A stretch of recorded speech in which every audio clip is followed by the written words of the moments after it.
I'd like to talk about something that is an issue I know for a lot of paper hangers, is where to start on the wall.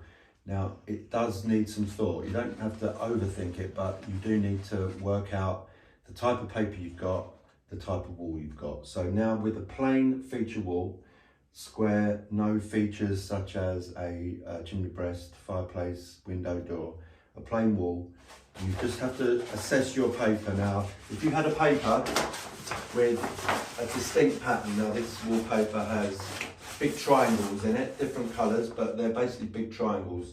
You would want some type of symmetry, especially with a geometric pattern. So you wouldn't want a full triangle at one end of the wall, half a triangle at the other. You might not notice when you're standing up close, but when you look at a wall from the other side of the room, that would notice. So what you try and do is either start with your triangular pattern right in the middle of the wall and start there and work out either side, work from there. So by the time you got to each corner of the room, you'd have exactly the same piece remaining if this is in the middle.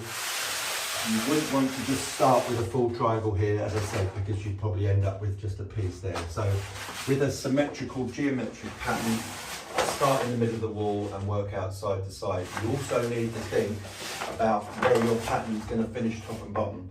So as you well know, majority of the time the bottom of the wall is out of sight, furniture maybe, all sorts of bits and pieces. So I would suggest if you have a full pattern like this, then you start at the top, so that full pattern's there. At the bottom it will disappear, you won't see it, or you can again work out where this pattern would finish here and where it would finish there and make it symmetrical. So say for example you lost half a triangle there and half at the bottom, but that's difficult. So I would suggest maybe a nice full pattern at the top of the wall as the main feature, and then losing the pattern on the bottom where the skirting is, where you don't see it. So you think about your pattern side to side and top to bottom.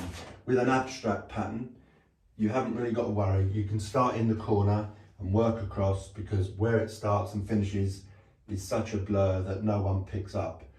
You must also obviously get your plumb lines and your vertical lines straight. That is important with a pattern paper, because if we're not putting our paper up straight, we'll have our full triangle at the top and you'll see the point of the triangle. If this is slightly out of level, by the time you get across to the other side of the wall, you'll see more of the triangle, or if you're going up, you'll see less of the triangle. So it's really important that vertical line is absolutely spot on with a big pattern or a geometric and symmetrical pattern. And make sure you think about where to start. Importantly as well are fireplaces and chimney breasts. Again, with a feature in the middle of the wall, I would suggest you started again in the middle.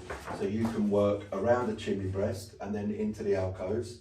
You can work around a fireplace. What you don't want to do is start in one corner of the room, come across, and then you hit your fireplace just where it'd be impossible to cut or really difficult. Make it easy for yourself. Work out how many lengths are going across the top of the fireplace. So you'd either start with your pattern right in the middle, or you draw a line, a plumb line down the middle of your fireplace and put a piece either side. So just plan your wall out. Spend 10 minutes planning the room out, thinking about your pattern, your wall, where each drop is going to fall. You can actually put the paper up and make little pencil marks. So give it some thought and it will save you so many problems and difficulty as you paper across the wall.